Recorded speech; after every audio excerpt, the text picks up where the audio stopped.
Bonjour à toutes et à tous et bienvenue dans le décryptage de RTI qui est un peu spécial aujourd'hui car vous allez retrouver une voix familière, celle de l'animateur de l'émission Sous des cieux amplifiés, Aurélien Rossanino. Pour une fois, ce ne sera pas lui qui mènera l'interview, mais qui sera interviewé à l'occasion de la sortie de son livre 80 mots de Taïwan chez l'Asiatech cette année. Bonjour Aurélien. Bonjour Sarah, c'est un peu curieux de se retrouver sur ce siège, je ne savais pas qu'il était aussi confortable. En tout cas, c'est un plaisir de te recevoir en studio pour parler de ton nouveau livre qui permet de décrypter Taïwan. Mais j'avais envie de commencer tout d'abord par te demander de te présenter brièvement parce que je crois que tu as beaucoup d'autres casquettes. Effectivement, je sais pas comment dire, un peu flottant dans ma vie. Donc, je me retrouve à faire plusieurs activités un peu par hasard. L'une d'entre elles est donc d'écrire des livres depuis quelque temps. Ça, c'est un grand bonheur pour moi. Je suis effectivement animateur de radio et de podcast, un autre podcast sur Ghost Island Media, les balades culturelles franco-taïwanaises. J'écris dans quelques magazines en France, mais c'est souvent sur la musique ou sur la littérature. Et j'enseigne ici dans 2 universités des cours d'option de culture française avec beaucoup de plaisir à la jeunesse taïwanaise. J'enseigne en anglais et je suis toujours très surpris de voir à quel point les jeunes taïwanais sont ouverts sur le monde. Je parle de gens de 18, 19, 20 ans et qui ont un anglais en général parfait. Donc ça me permet d'être connecté aussi aux milieux les plus jeunes de Taipei. Et donc, j'imagine que ça a dû être très intéressant pour toi aussi pour pouvoir bien connaître la jeunesse taïwanaise et faire ce livre. Effectivement, les étudiants ont été aussi un peu une source d'inspiration pour moi dans ce livre. Mmh. Donc, tu as choisi 80 mots pour décrire Taïwan, enfin pour décrypter un petit peu différentes choses à Taïwan. Et si tu devais te définir en 3 mots, lesquels choisirais-tu ? C'est difficile. Je dirais que je suis un peu geek, je suppose. J'espère, c'est quelque chose que dans le livre, il y a un des personnages qui est Balazli, qui est un des grands maîtres du punk taïwanais. Et lui-même, quand je l'ai interviewé plusieurs fois, une phrase qui revient souvent, puisque maintenant c'est quelqu'un dans la quarantaine, il dit j'espère toujours que je peux dire que je suis punk. Donc voilà, j'espère que je peux dire que je suis punk dans mon état d'esprit. Voilà. Sinon, un dernier mot, je sais pas, carencé, ça se dit en français, carencé. J'ai l'impression d'être carencé en sommeil, carencé en argent, carencé, voilà. D'accord, c'est très intéressant parce que je n'aurais pas du tout pensé forcément à ces 3 mots pour te décrire, mais on te découvre un petit peu avec ça. Il faut un peu de... C'est aussi le ton du livre, j'espère qu'il est un peu ironique, un peu ironique doucement, légèrement, mais je pense que la vie à Taïwan permet d'avoir une certaine auto-ironie, et je pense que les Taïwanais ont beaucoup d'auto-ironie, et c'est quelque chose que j'aime beaucoup aussi ici. Et donc, pour revenir à ton livre, comme l'indique le site internet Lettres de Taïwan, animé par Pierre-Yves Baubry, je cite « On est loin des guides promettant de mémoriser les mots les plus utiles à la conversation ou d'un livre qui ambitionnerait de dresser un portrait sociologique de Taïwan à l'aide de catégories conceptuelles. En fait, 80 mots de Taïwan, c'est plutôt, je trouve, ton regard singulier sur Taïwan avec des petites touches d'humour.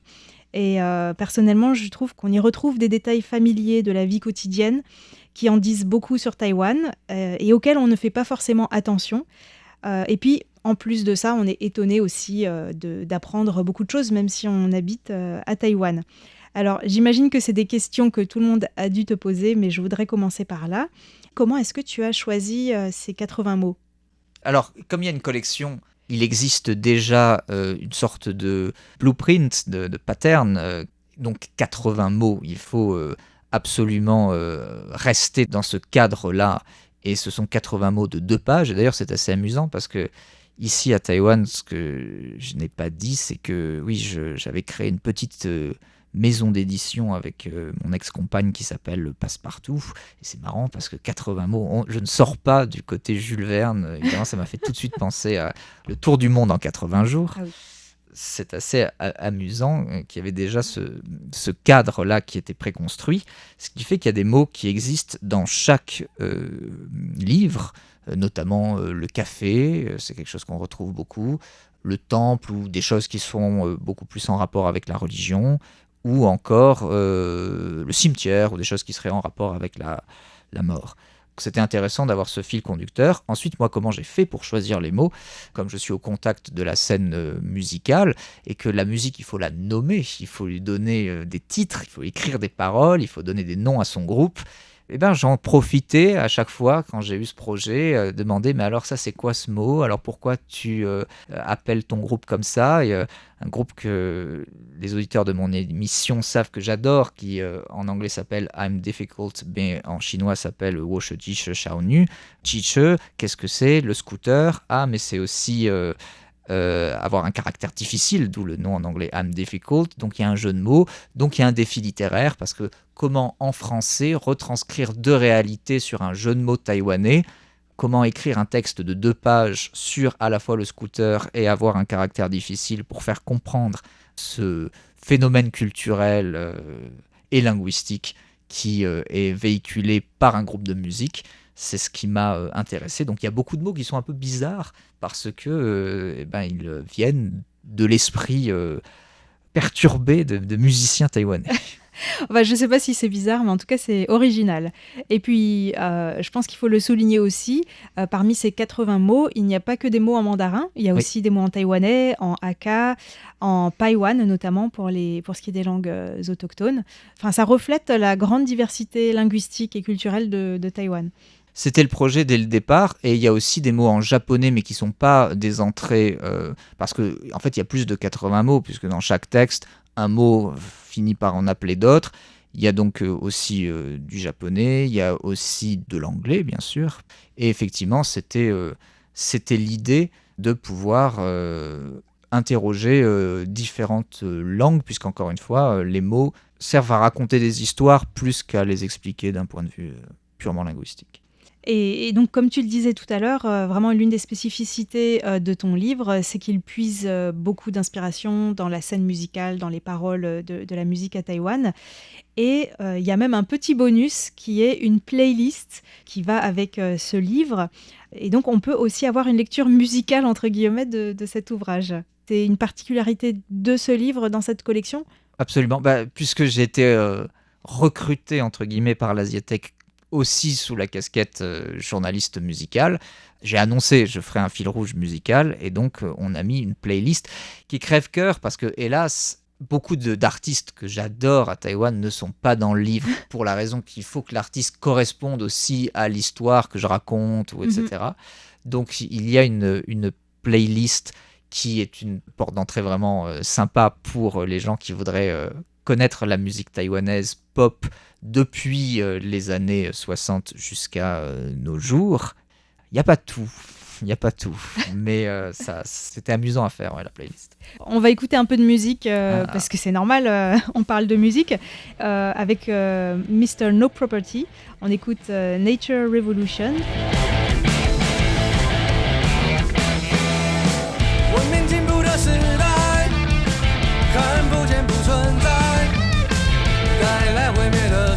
Ça me donne l'occasion de te demander justement d'où vient le mot rock'n'roll en mandarin, Yaogunyue. Est-ce que tu peux nous en parler un petit peu? Sur le mot rock'n'roll, alors déjà en fait beaucoup d'informations que je tire dans mon livre sur ce mot-là, il faut quand même saluer le travail de mon ami Xiong Yiping, qui est l'auteur d'un livre qui malheureusement n'a pas été traduit encore, ni en français ni en anglais, qui s'appelle Welcome to Taiwan Rock Music, qui revient sur l'origine des musiques rock à Taïwan, qui existe depuis la présence américaine sur l'île, mais qui était mal considérée, qui était d'ailleurs, on n'utilisait pas le mot rock, c'était la hot music, c'était la musique chaude, mais chaude au sens de quartier chaud, voyou. Et puis il y a eu un intellectuel poète taïwanais qui a fait un séjour aux États-Unis et qui s'appelait le Hu Quanchong, et qui, quand il est revenu à Taïwan, il avait été très imprégné, pas forcément de la culture musicale, mais disons peut-être de la culture sociale. C'était donc à l'époque des mouvements hippies, c'était à l'époque des protestations anti-guerre du Vietnam, et il est revenu avec le mot rock'n'roll qu'il a traduit directement. Et donc Yao se balançait, Gun roulait, donc il y a l'idée de bouger sur cette musique. Et en fait, c'est assez amusant, puisque du fait qu'un homme important, un homme de la culture classique, soit arrivé avec cette notion-là à Taïwan, eh ben, ça a permis de la reconsidérer comme étant, peut-être non pas seulement une culture de voyous, mais pouvant entrer dans la culture. Une des choses que j'ai trouvé particulièrement originale dans ton livre, c'est que tu portes souvent un regard décalé ou inattendu. Alors, je vais donner quelques exemples. Ouais. Par rapport au chapitre pollution, donc tu soulignes que les Taïwanais et les Français ne sont pas dérangés par la même chose. Donc, on le sait, à Paris, les rues sont jonchées de crottes de chiens, ce qui choque les Taïwanais, puisque eux, de ce côté-là, ils sont plutôt disciplinés. Et d'ailleurs, ça me fait penser à un panneau qui m'avait fait bien rigoler dans un parc à Taipei qui disait When nature calls, scoop it up. Okay. C'était poétique, je trouvais. Et puis à Taipei, en revanche, ce qui t'exaspère d'après ce livre, et moi aussi d'ailleurs, c'est que les gens passent parfois beaucoup de temps dans leur voiture sans arrêter le moteur, peut-être pour pouvoir laisser allumer l'air conditionné ou scroller sur leur téléphone, voire même jouer au Pokémon. Et pendant que nous, on respire un peu les, les déjections de leur pot d'échappement. Et tu vois, quand j'ai dit ça, notamment à une chanteuse qui s'appelle Lifier, qui est aussi présente dans mon livre, elle m'a demandé, en fait, c'est elle qui m'avait demandé, mais quel est ton choc culturel le plus grand à Taïwan? Et je lui ai dit, c'est ça, c'est Ah oui. la pollution qui sort des voitures. Et elle m'a dit, moi je fais même pas attention à ça, tu me le fais remarquer, en fait, elle m'a dit. C'est-à-dire que les Taïwanais aussi ont l'habitude de le faire parce que finalement ils ne le voient pas. Comme nous, le caca de chien est devenu invisible. On va pas râler si on voit une rue jonchée de déjections canines. Je suis pas sûre que ce soit invisible, mais j'allais dire que c'est presque devenu normal, C'est devenu malheureusement. normal, voilà. Alors, dans ton livre, on apprend aussi des choses sur des sujets parfois assez différents de ce que tu laisses entendre par le titre du chapitre. Par exemple, c'est sous le mot tatouage que tu abordes la distinction entre les Panchangren et les Waishangren. Donc, d'une part, les Taïwanais qui peuplaient l'île avant l'arrivée des nationalistes et les personnes venues du continent après la Seconde Guerre mondiale. Mais bon, pour rigoler un petit peu, ce que j'ai bien aimé, c'est que, en fait, plutôt que les Panchangren et les Waishangren, dans ton livre, on apprend qu'en fait, il y a une fracture beaucoup plus importante dans la société taïwanaise, et là aussi peut-être invisible. Est-ce que tu pourrais nous lire, par exemple, un petit paragraphe là-dessus ? En fin de compte, la société taïwanaise se divise en deux sortes de gens. Ceux qui peuvent attraper les cafards sans sourciller, et les autres tétanisé par ces horribles bestioles. Foutu Jianglang, une fille comme I les saisira par les antennes et les jettera par la fenêtre, alors que moi, retranché derrière mon canapé, je planifie de longues opérations militaires pour venir à bout de cet ennemi redoutable qui pénètre dans l'appartement par... Mais par où, au fait? L'apparition inexplicable de ces êtres maudits les rend presque ésotériques. Ne vous moquez pas, vous n'en avez jamais vu de si costaud en France. Ah non, j'adore. J'adore ce passage parce que je sais tout de suite dans quelle catégorie je me classe. Ouais, je pense aussi, ouais. et puis je trouve que vraiment il y a un côté littéraire, un côté très humoristique en même temps. Enfin voilà, j'aime bien ce passage. Mais basé sur des traumas réels. Tout à fait véridique. Alors, il y a aussi certains sujets sur lesquels tu prends le contre-pied des idées reçues. Par exemple, au chapitre Lao Zhan, les vieux, on pourrait s'attendre à ce que tu parles du grand respect pour les personnes âgées dans le fil de la tradition confucéenne, mais tu évoques au contraire à quel point les vieux n'ont pas la cote chez les jeunes à Taïwan de nos jours. Et est-ce que tu pourrais nous expliquer pourquoi tu as traité ce sujet avec cet angle ? Oui, en fait aussi, il y a quelque chose qui est important quand on écrit en tant qu'étranger sur une société à laquelle on n'appartient pas, c'est que on réfléchit à la société dont on vient et les lecteurs, ce qui seront les lecteurs français. Et en fait, ce qui m'amuse, c'est que dans, disons, les cercles bien élevés français, je dis bien élevés avec un sourire pour pas utiliser un mot qui ne serait pas respectueux, on utilise souvent cette espèce de mot un peu passe-partout, un peu bateau, qui est les jeunes, pour dire que voilà, les jeunes causent des problèmes en France. On ne sait pas vraiment qui c'est les jeunes, on ne sait pas vraiment qu'est-ce que ça représente, qu'est-ce que ça identifie. Et ça m'amusait parce qu'à Taïwan, c'est les vieux. C'est les vieux qui, dans la rue, qui dans le métro, sont source d'incivilité. C'est les vieux qui vous bousculent, c'est les vieux qui fument là où c'est interdit de fumer, c'est les vieux qui écoutent de la musique à fond dans le métro. Si vous voulez entendre les tubes chinois disco des années 80, vous allez dans le métro à Taipei et puis il y a toujours un vieux qui va mettre à fond sur son téléphone de la musique. Donc c'est assez amusant parce que le parallèle est complètement inversé, parce que voilà, en France, il y a des gens qui vont se plaindre, oh mais mon Dieu, il y a des jeunes qui écoutent leur musique de jeunes. Ben voilà, à Taïwan, il y a des vieux qui écoutent leur musique de vieux. Et c'est assez amusant, voilà, de voir comment une société se fracture. Ce serait peut-être un peu triste de dire ça, mais en tout cas, une société considère comme problématique dans l'espace public une certaine catégorie de personnes. Donc c'était pour relativiser aussi le fait qu'il n'y a pas qu'une catégorie. Il est évident ensuite qu'à Taïwan, aujourd'hui, c'est quand même une démocratie très très jeune, que les gens qui sont nés sous le régime du suffrage universel, pour prendre un point de repère un peu bateau, mais 1996, on n'est même pas en 2026. Je veux dire, ils n'ont même pas 30 ans. Les gens qui ont connu une société, je dirais pas apaisée, mais une société qui, évidemment, plus facile à vivre que le régime de la loi martiale. Donc c'est certain que la différence de problématiques, de volonté, et puis moi je vois ça aussi dans les festivals du livre auxquels je participe ici à Taïwan. Ce sont des jeunes gens qui sont affamés de littérature, qui sont affamés de musique, qui sont affamés... On parlait du rock'n'roll tout à l'heure. Un concert de rock ici, c'est de 15 à 35 ans, l'âge du public. En France, c'est de 40 pour les plus jeunes à 65, parce que c'est une musique qui a eu un impact sur la société il y a déjà quelques décennies, et c'est très bien. Et ici, ça, maintenant, on a une jeunesse plus cultivée, pardon de le dire, que leurs aînés, comme quoi tout est relatif à l'échelle de l'histoire.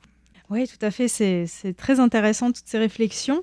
Mais bon, pour revenir aux choses entre guillemets plus sérieuses et incontournables que sont l'impact de la géopolitique et les relations interdétroites, c'est vraiment des sujets auxquels on s'attend toujours à discuter quand on parle de Taïwan. Là aussi, tu as choisi un angle décalé, le service militaire, tout en entremêlant le récit avec la musique.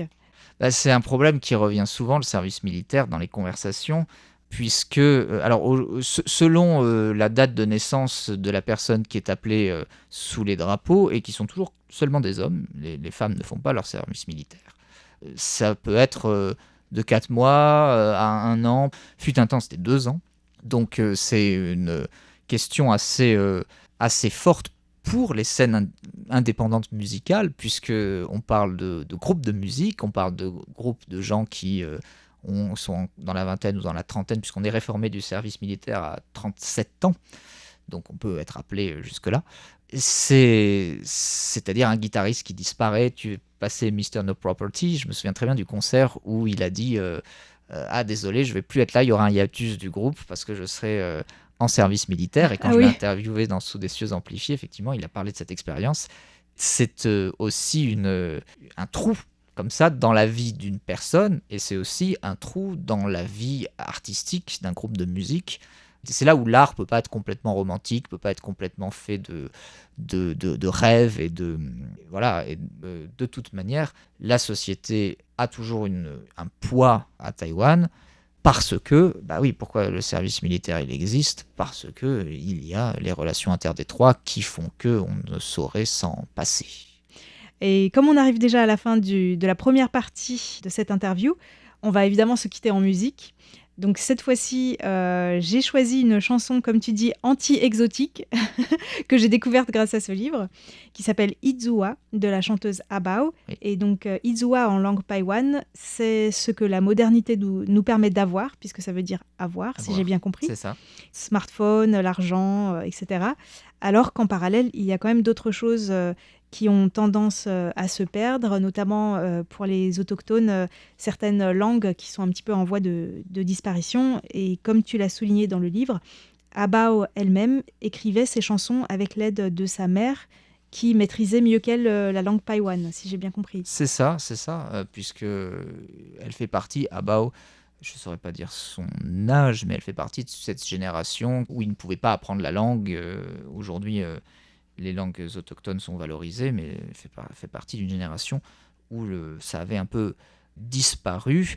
C'est pas nouveau le fait qu'il y ait une pop indigène à Taïwan, sauf qu'avant ils chantaient en mandarin. Mais ce qui est post-année 2000, c'est le fait de se réapproprier les langues, quitte à les réinventer, quitte à ce que ça ne soit pas absolument correct d'un point de vue de la langue, au sens pur, mais quitte à la réinventer, à la réimaginer pour la musique, parce que le but à la fin c'est de chanter, c'est pas de communiquer, c'est pas de faire un discours politique ou un discours social, c'est de chanter.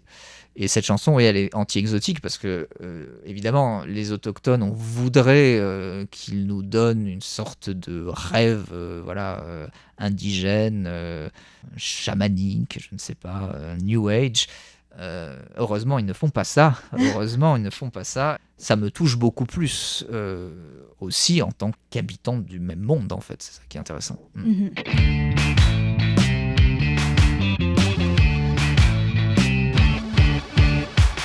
Et donc, avant de vous dire au revoir, je voulais signaler, en particulier pour les personnes qui habitent à Taïwan, que la librairie francophone Le Pigeonnier à Taipei organisera le 28 novembre prochain une rencontre entre Aurélien Rossanino et Pierre-Yves Baubry de Lettres de Taïwan. Donc si vous avez envie de découvrir ce livre, de rencontrer Aurélien, d'avoir une dédicace par exemple, n'hésitez pas à y aller. Je vais me casser le poignet ce jour-là, comme ça je ne ferai pas de dédicace. Non. Bon. Ce qui est important, c'est les musiciens qui sont dans le livre, c'est les gens qui sont dans le livre, c'est pas moi. En tout cas, on se quitte en musique.